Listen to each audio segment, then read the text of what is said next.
Bonjour, dans cette vidéo, nous allons traiter la gestion des articles et des tarifs.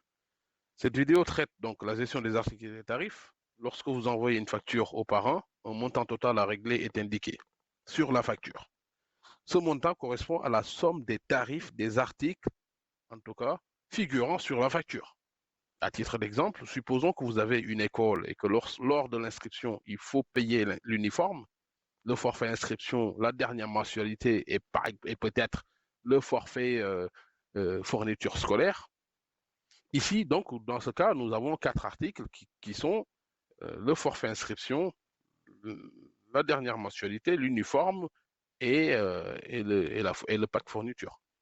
Donc, si je veux faire une facture, je ne vais pas à chaque fois dire ça coûte tant ou ça coûte tant ou appeler tel collègue combien on fait l'inscription de ci ou de cela.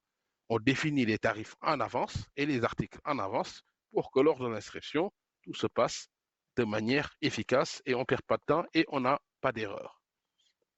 Donc, pour créer un article, je vous retourne à l'épisode ergonomie. On va dans facturation, article.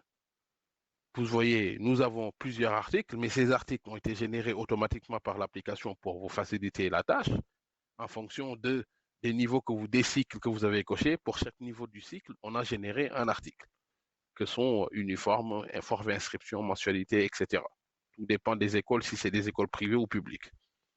Maintenant, pour chaque article, si vous pouvez venir avec l'ergonomie. Vous avez la possibilité, vous savez maintenant comment modifier un élément. Il suffit de double-cliquer pour modifier. Donc, pour ceux qui regardent cette vidéo et qui n'ont pas vu les autres épisodes, je vous encourage à aller les voir.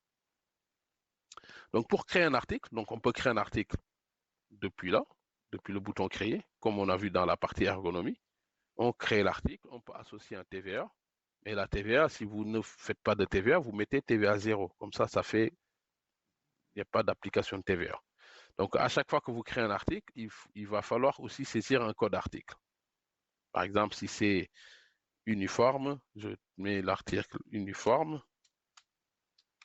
Et là, je peux mettre unif, par exemple, unif 01. C'est une codification. OK?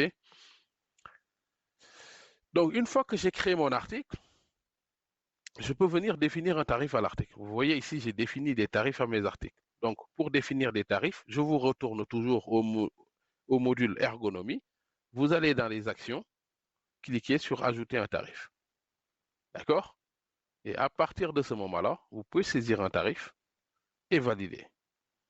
Donc, pour tous vos articles, je vous encourage, lorsque vous vous inscrivez sur Gusto, de parcourir vos articles, d'appliquer un tarif et de les renommer si nécessaire. Voilà, c'était tout pour la gestion des articles et des tarifs.